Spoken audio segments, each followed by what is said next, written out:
কাল দুপুরবেলা হঠাৎ মনে হলো যে রাতের রান্না তো করা হয়নি, রাতে রুটি খাওয়ার জন্য যে তরকারিটা করা হয় সেটা তো হয়ে ওঠেনি আমার কাজের তাড়ায়।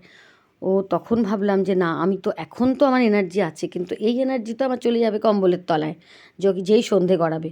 সুতরাং আমি শুরু করে দিলাম রান্না করা।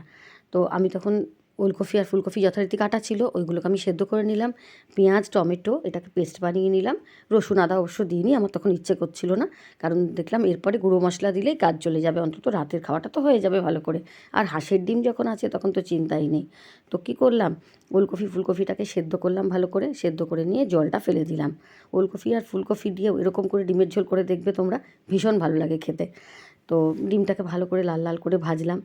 আর ডিম ভাজতে তো খুব একটা সময় লাগেও না, কিন্তু তাও আমার লাল লাল করে ভাজা ডিম কিন্তু বেশি ভালো লাগে। অনেকে কিন্তু আমি দেখেছি সেদ্ধ ডিমই দিয়ে দেয় ঝোলের মধ্যে, আমার আবার ওটা ঠিক ভালো লাগে না। আর আমি ডিমগুলো যখন ভাজছিলাম তখন একটু চিড়ে চিড়ে দিয়েছিলাম। তো ডিমগুলো যথারীতি ভাজা হয়ে গেল, ভাজা ডিম দুটো তুলে রাখলাম। তুলে নিয়ে আলাদা আলাদা করে ফুলকপি আর এই ওলকপি দুটোকে ভাজলাম। ফুলকপিটা আগে ভেজে তুলে রাখলাম, তারপরে ওলকপিগুলোকে ভাজলাম লাল লাল করে।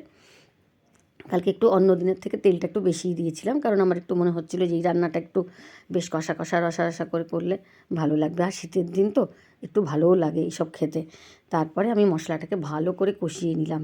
তার মধ্যে দিলাম নুন, হলুদ, লঙ্কা গুঁড়ো, জিরের গুঁড়ো। তোমরা তো আমার নতুন নতুন কন্টেনারগুলো দেখেছো, ভীষণ ভালো হয়েছে না দেখতে, ওই সিরামিকের যেগুলো কিনেছি হাতিবাগান থেকে। তো এই দেখো ফাইনাল লুক, ডিমের কারি আমার রেডি।